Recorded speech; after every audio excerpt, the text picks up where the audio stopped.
Fantastic Four First Steps film has finally made its way into theaters this weekend, a film directed by Matt Shakman, a movie that I was very much so looking forward to as a giant MCU fan, and the third and final entry into the MCU in 2025. Of course, earlier this year, we received Captain America: Brave New World, a film where we saw Falcon take on the mantle of Captain America on the big screen and then go against a Red Hulk. And then in May of 2025, we received the film Thunderbolts, which took a bunch of B characters from the MCU, whether they were good guys, bad guys, anti-heroes, whatever you want to call them, put them together on a team called the Thunderbolts, only to reveal in the last couple of minutes of that film that they were the new Avengers. And then, of course, in the end credit scene for that film, we saw them as they were hanging out in the new Avengers Tower. They looked to the sky, and the Fantastic Four ship was entering our atmosphere, which then leads us to the Fantastic Four First Steps film. And I know a ton of MCU fans, myself included, got so hyped for this movie once they saw that end credits scene in Thunderbolts. It set up something exciting for the MCU, something that I don't think the MCU has done very well in a long time. So yeah, we get the inclusion of the Fantastic Four in the MCU for the first time with this film, but of course they put a little bit of a spin on it, and we'll get to that in the review itself. I had a chance to check out the Fantastic Four this weekend. I'm excited to talk about it. Let's do the review for Fantastic Four First Steps. Here we go. That is one big pile of shit. No, I shot him. Bullets in the fall killed him.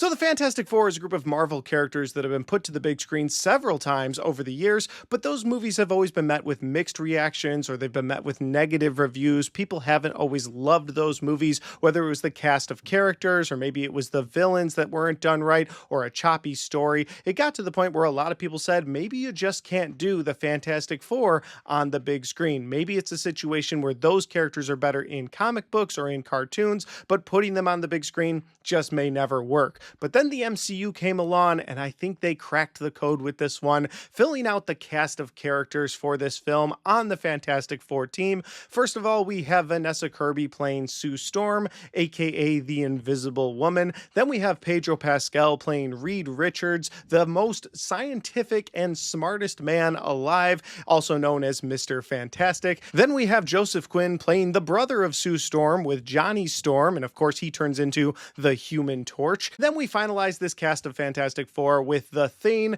Ben Grimm, played by Eben Moss-Backrack. Now, while this is the first entry into the MCU for the Fantastic Four, the MCU went the same route that they went with the first Spider-Man film. Remember, in Spider-Man Homecoming, we never really saw his origins. We just heard about them, but he already had been Spider-Man for some time. And yeah, we met him in Civil War for a brief couple of scenes, but for the first movie in the franchise, we didn't have to go all the way back to the spider biting Peter Parker. So much like that first Spider-Man entry into the MCU, the Fantastic Four doesn't show you their origins. You find out that the Fantastic Four went up to space, had something happen to them, they came back down to Earth, and when they came out, they had their powers. And so it kind of glosses over that so that this doesn't feel like an origin film where you have to sit there taking so much time leading up to them getting their powers. It's just, you know what the Fantastic Four are, here they are, here's a brief synopsis of what happened thanks to a news broadcast, and go. And that's basically what happens with this movie. You're dropped into a film where the Fantastic Four are not only already using their powers on Earth to help people, but on this Earth, Earth 828, which is different from the MCU,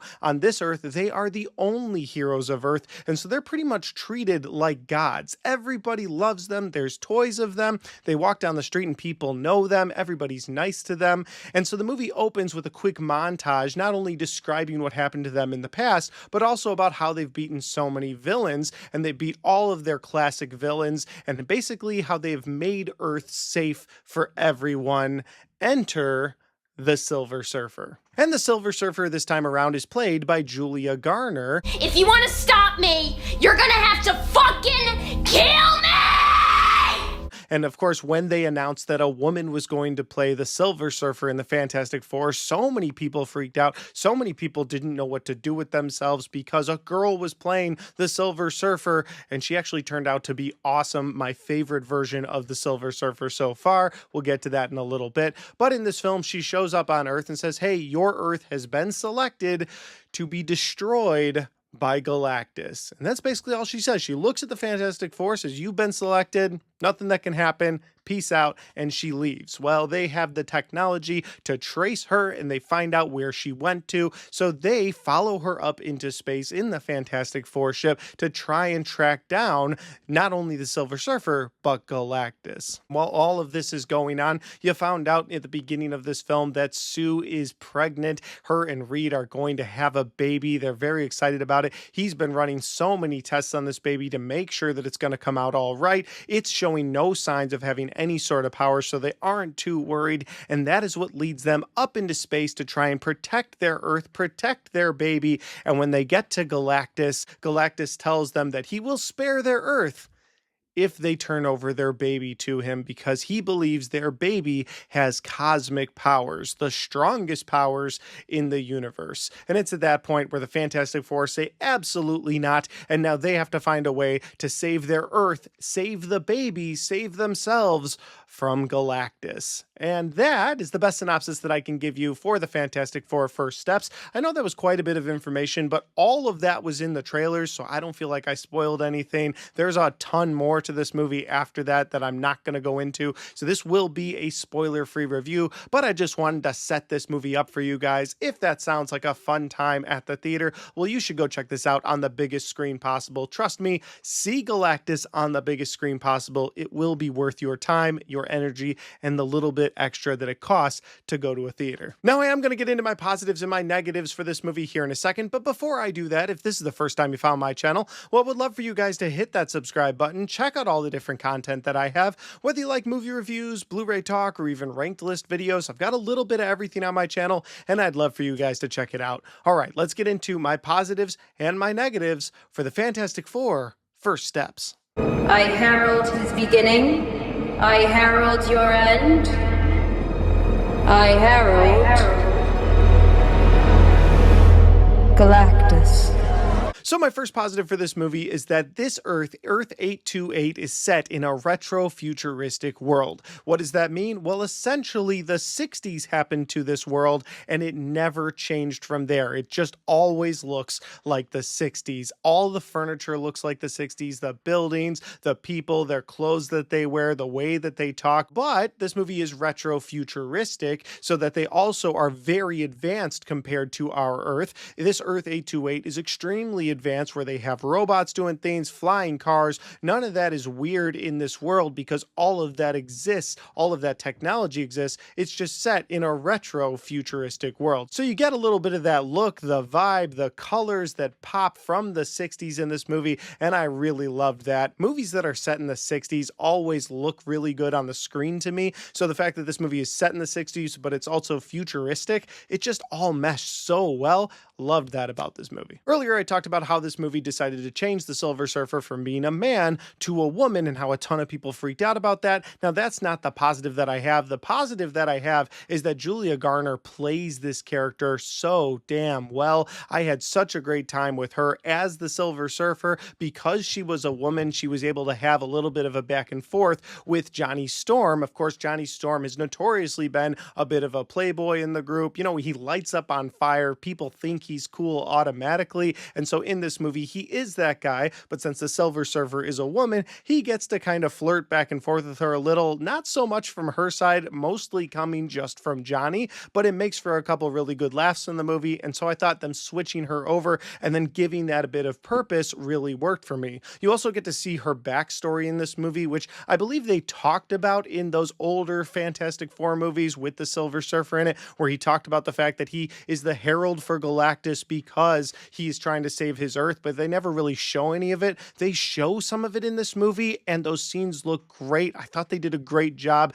giving you the sort of emotional appeal to the Silver Surfer that you needed to eventually get on her side. Yes, she's sacrificing other planets, but you understand why she did it. She's got some great moments that really work in this movie, and I had to put that in my positives. My next positive is going to be completely centered around the character of Reed Richards, played by Pedro Pascal. I think this movie does a great job bringing out Reed Richards out of Pedro Pascal to the point where we may be putting him in the same conversation as Robert Downey Jr.'s Iron Man or Chadwick Boseman's Black Panther. Like, both of them were made for those roles, and it kind of seems like Pedro Pascal was made for Reed Richards. But it's not just his portrayal of the character. I love what this movie does with his character. His character is such a smart character that he has no choice but to use scientific ways to try and beat things. Of course, throughout the film, you've got the Thing and you've got the Human Torch talking about punching their way through stuff like, hey, if we can, we got to try to punch him. But Reed Richards is always sitting back, coming up with a scientific way to beat things, whether it's the street level villains or a galactic villain like Galactus. And so again, I think they handled his character the best out of all four of these characters of Fantastic Four. They really gave you the most out of his character. And one more character to throw in my positives is the character of Galactus, voiced by Ralph Ineson. And oh my God, is this a presence in the MCU? For real, if the Galactus continues on into the MCU, and I'm not saying he's not going to, I'm not spoiling anything here, but if they continue on with the character of Galactus in the MCU, I don't know if there's any hero on Earth or in space that can go toe-to-toe with this guy, because this Galactus is incredible. Of course, the only other Galactus that I've ever seen on the big screen would be that big cloud from the Fantastic Four 2, Rise of the Silver Surfer. That was a terrible way to look at Galactus, just this big cloud coming towards Earth. But in this movie, you've got a Galactus that stands tall, is taller than buildings, comes on this ship that's huge, and when he finally lands on Earth, he's bigger than the buildings, going up against the Fantastic Four. They are completely outmatched. They never make Galactus look like the weakest one in the room. I had a great time with his character. The movie is worth rewatching just to see Galactus again. And my final positive of this movie is how self-contained it feels. It feels like an adventure for the Fantastic Four, but because they set this in a different universe, on a different Earth, you end up only feeling like the Fantastic Four are the only ones to protect this world. And I really appreciated that, because the MCU has gotten so big, so bloated, that anytime you have even a street level threat in an MCU film, I'm always like, wait a minute, if this is happening in New York or Washington, D.C., where's Iron Man? Where's this person? Where's that person? Why are they not coming to their rescue? And then it just kind of feels like, oh, well, they must have taken the day off, and oh, well, that person had it. Like,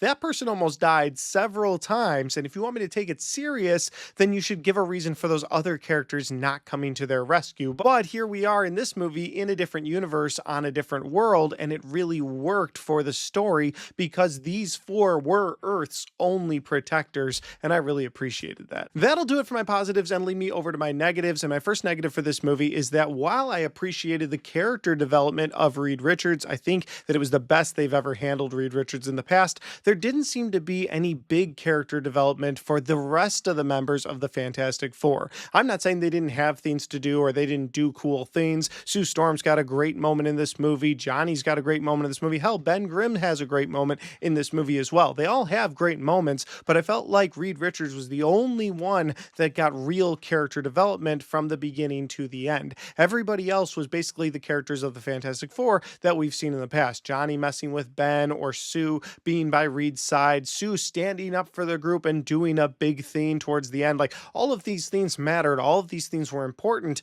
but nobody else really seemed to have a character arc within this group. And maybe that's because there's four characters and you got to do something with everybody. And maybe they could only give within this runtime one character a big story arc, but that's how it felt to me. It felt like Reed Richards was the only one they focused on. And hell, I put that in my positives. I really appreciated that, but I wish they had also done more development for the other characters other than Johnny's the wisecracking playboy who does have a heart of gold, and then Ben is this guy who looks like the Thing. You know, he's called the Thing because he's just this big rock character and people mess with him. Or maybe there's a girl that shows interest in him. Like, we've seen all of those things in the past. And then, of course, with Sue Storm, it's kind of the same way. Like, we've seen all of their characters do those things before. And again, I appreciate this movie giving me the Reed Richards that I wanted, but the rest of the characters in this movie that fill out the Fantastic Four seem like things we've seen in the past. My next negative for this movie is that it feels like it takes a bit of time to get going. Now, granted, I wasn't looking at my watch, so maybe it's not as long as it seemed in my head, but until they got to the moment where Galactus gives them an ultimatum for their universe, it does feel like it takes time to get going. And that was a weird feeling because, again, this isn't a traditional origin story where you've got the group getting together and then the group maybe becoming friends and then the group going through this horrific accident and then this group continuing on after that. Like, it wasn't like that like we've seen in previous Fantastic Four films. No, this movie by itself was like, hey, we've already seen the Fantastic Four, but then it took so much time getting from that moment to Galactus, to that ultimatum. Now, once that ultimatum happens, you're definitely not looking at your watch because it is all gas, no brakes from that point on. So there is a point in this movie where it shifts and you're completely locked in. You're with the Fantastic Four trying to solve this problem, trying to see what they are going to do to save their universe, to save the baby. Like, all of those things matter. All of those things are awesome. And so, like I said, all of those things worked for me, but getting to that point did feel like it took a little bit of time. Maybe I'm the only one that felt like that. If you've seen this movie, let me know if it felt like that for you too. And maybe also that's because it was kind of spoiled for me in the trailers, where the synopsis I gave for this movie was completely in the trailers. So I knew exactly where this movie was headed. And so because of that, I just sat there waiting for them to get to that point, to get to the stuff that I didn't know about the plot. And that'll lead me to my final negative of this movie. And that is that the story is fun. It's really good, but I don't ever feel like the story itself is great. It never hits that level of great. It never hits that level of, oh, that's where the story's going. Now that's really interesting. Because again, you could say the premise of this story is really good. You've got Galactus giving the world an ultimatum. He'll either destroy the world or he wants this baby for his own reasons. That's a really good storytelling base. Now, where are you going to build from there? And they never really build from there. Now, I'm not saying exciting things don't happen throughout this movie. Some character arcs happen throughout this movie that are really enjoyable. There's a lot to love about this thing. But again, as far as the story is concerned, it's really good, but I don't ever feel like it gets to great levels. I don't ever feel like it gets even better. You could say that, okay, well, the end credits scene does have really big fun implications for the rest of the MCU, but that's the end credit scene. In the movie itself, for the story itself, once you get to that really good premise, it never elevates from there. It's always just, this is the premise, this is what you're going to get. And maybe that's okay. Maybe a straightforward MCU movie that isn't building on 100 different things is a good thing. I had a really good time with this movie, but when it comes to the story, or I think about the story later, I can't help but think that, man, they really got to that place and then they were like, that's good. We'll just stop there. That's a good height to get to. Let's go from there. They never build on that, and that was a little disappointing. Overall, I had a really good time with this movie. Some would even say my time with this movie was fantastic. Say that again? You guys know I had to work one of those into the Fantastic Four review. But with that said, though, guys, I did have a really fun time with this movie. And it is a movie that if you're a big MCU fan or a big comic book fan of the Fantastic Four, I would highly recommend you check this out on the biggest screen possible. Check it out on opening weekend. Don't let people spoil the end credit scene for you, because I think you'll really enjoy that, because it has such big implications for the MCU going forward. But that said, if you're not a big MCU fan, if you're not a big fan of the Fantastic Four, this movie might not be for you. It might be a movie you'll wait for on streaming. Not saying it doesn't have good things in it, good actors and actresses in it all around, but the movie just, again, it gets to a really good spot in the story and it never elevates from there, in my opinion. But guys, that's what this is. Those are my opinions, and that's my review for the Fantastic Four First Steps. Have you guys had a chance to check this movie out yet? If you have, let me know in that comment section down below. Let me know where you agree or disagree with me. Maybe you got some more out of this movie. Maybe you really didn't like this movie. I'd love to know all of your thoughts and opinions in that comment section down below. And let's talk about that end credits scene in that comment section as well, because I'm excited to talk about the future of the MCU with you guys. And finally, guys, if you like this video, don't forget to hit that like button, because it helps the video, it helps the channel, and it helps me right here. Thanks for watching, and I'll see you next time. Huh?